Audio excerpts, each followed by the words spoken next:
você é bem-vindo. Qual é o seu propósito de vida?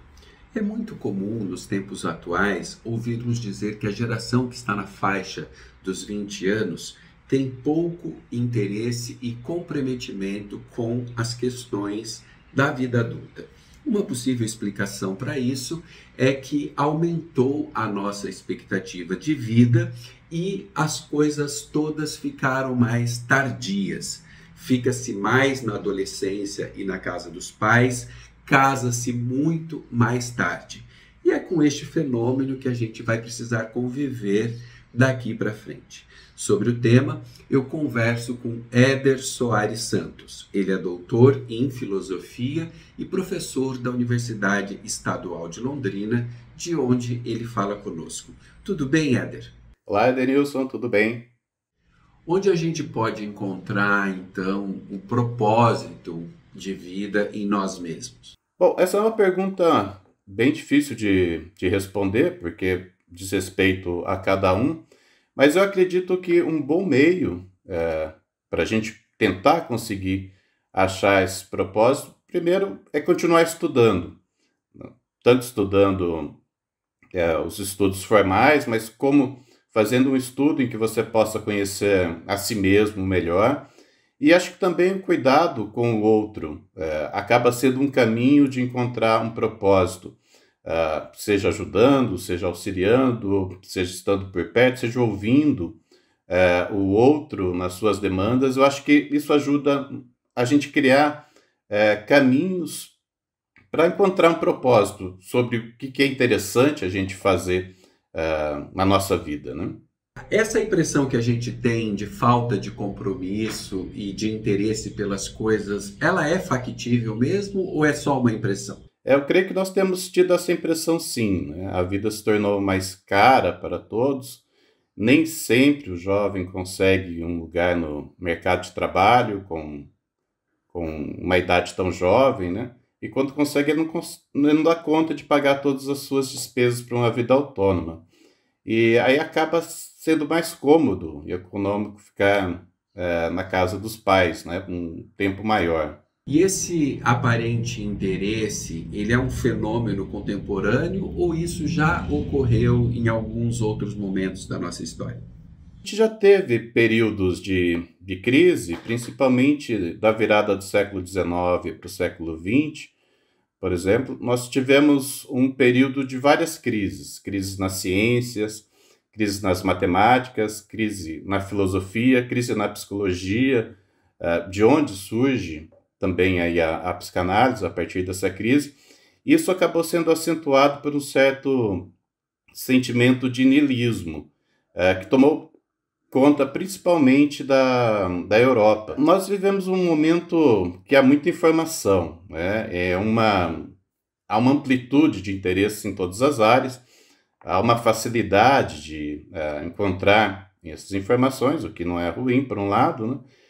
Então não me parece que falta exatamente um propósito ou falta de interesse, mas eles se tornaram muito fluidos, né? Não se fica muito focado muito tempo na mesma coisa, né? Então você tem diferentes meios de comunicação e plataformas de informação, entretenimento, que ditam esse ritmo mais acelerado de que é sempre preciso a gente rolar para a próxima tela, para obter mais uma nova informação sobre alguma outra coisa.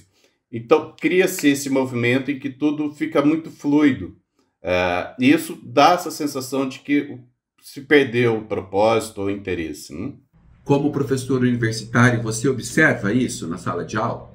Sim, de modo geral, a gente percebe os alunos mais focados em seus aparelhos, nas suas telas, mas se você pensar, especialmente no curso de filosofia, ou cursos que têm características próximas ao da filosofia, por exemplo, isso exige que o aluno se debruce por mais tempo em determinados conteúdos. E com isso, o estudante acaba adquirindo um outro comportamento, em que ele tem que se afastar um pouco dessa fluidez da informação e se concentrar sobre um estudo um pouco mais específico, dar mais atenção àquilo que ele está estudando, analisando, Isso ajuda a mudar um pouco o comportamento, né? Essa dita falta de comprometimento pode ter a ver também com a recusa em aceitar os padrões vigentes, principalmente aquilo que determina o neoliberalismo? Então, me parece que a própria prática do neoliberalismo, por exemplo, né, hoje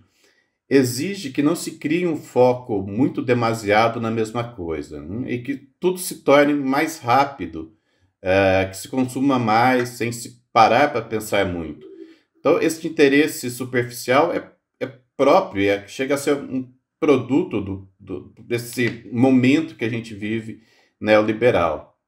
Então a gente pode dizer que o Bauman estava certo ao falar da vida líquida, do amor líquido, do medo líquido, dessa coisa fluida que envolve a sociedade contemporânea.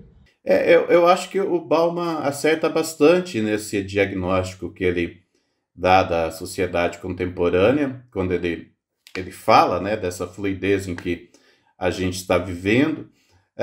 Talvez pudéssemos acrescentar ainda talvez um porquê, né, dessa fluidez. Nós vivemos um momento em que tudo se tornou consumo.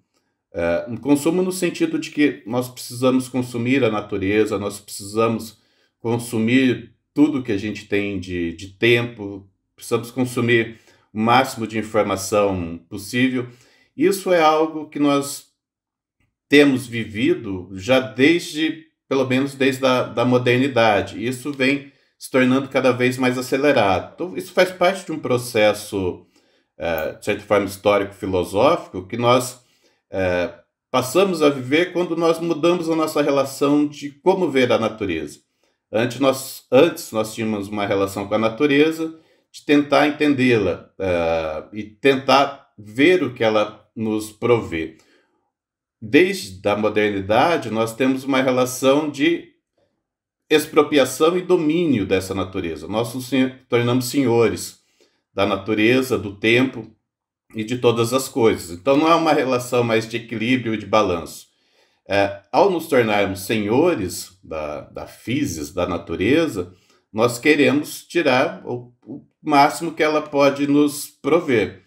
Com isso, nós fomos criando uma relação com o mundo, com a vida, que é bem diferente, por exemplo, da relação que os antigos, ou mesmo os filósofos antigos, tinham e falavam sobre esse momento.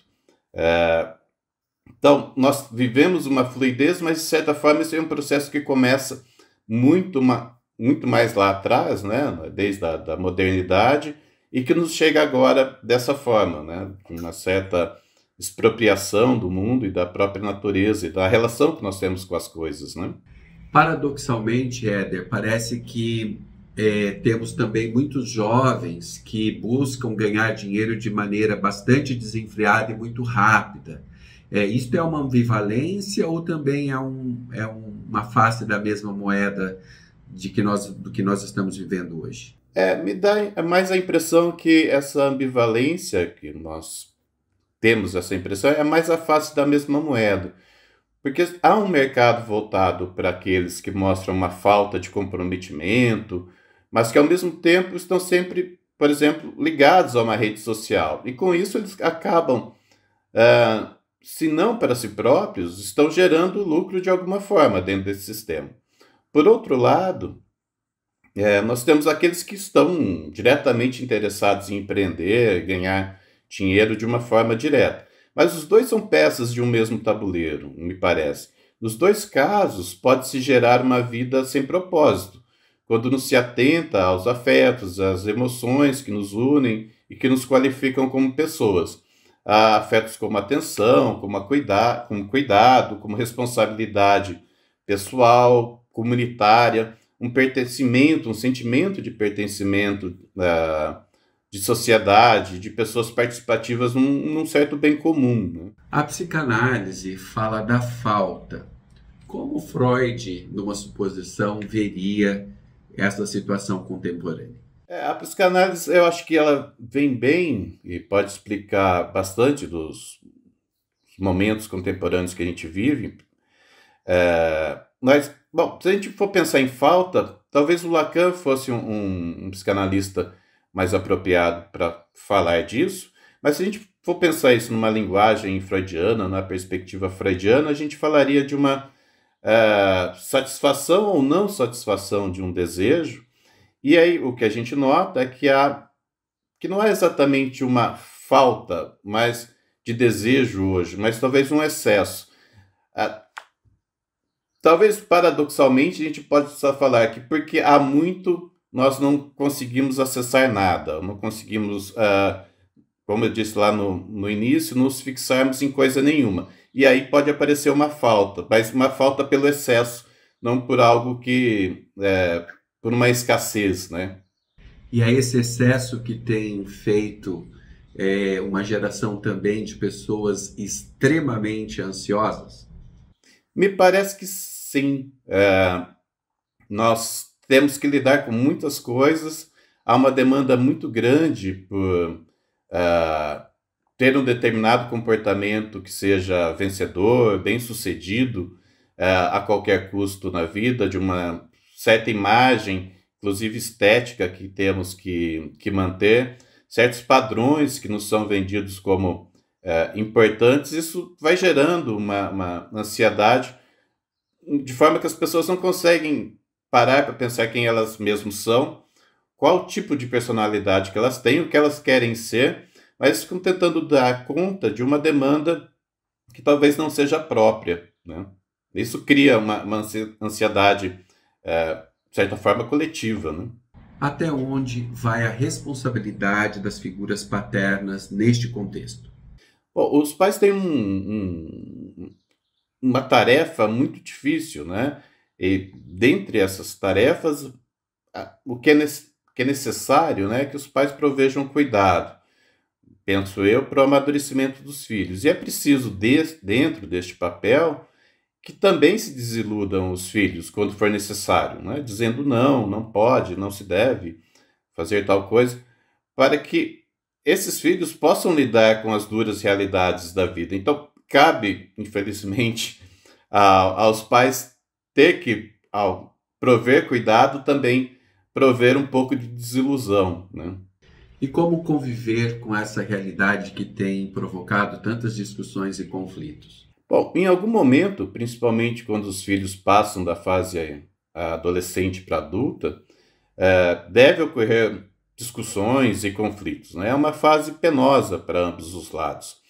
Mas o importante é que se consigam suportar com paciência e com posições claras o que consideram ser bom para a vida dos seus filhos. Vai haver desentendimento, vai haver briga, vai haver gritaria, mas no meio de toda essa gritaria e vontade de destruição que às vezes encontramos nos jovens, no final das contas, os filhos esperam que os seus lares e seus pais sobrevivam, para que dessa forma eles mesmos possam ser os pais, né, suportes e modelos de vida para esses filhos. E dessa forma acabam esses filhos encontrando um propósito e formando eles mesmos posteriormente sua vida, suas famílias.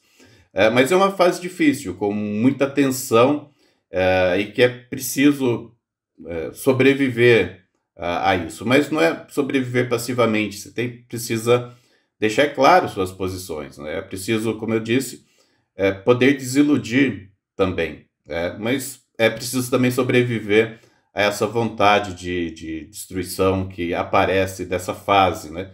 Que há muito conflito entre a adolescência e a vida adulta. Éder, obrigado pela entrevista. Eu que agradeço o espaço, a oportunidade, espero ter podido contribuir com essa conversa ampla, que foi bem interessante. E a você, obrigado pela atenção e até o próximo vídeo.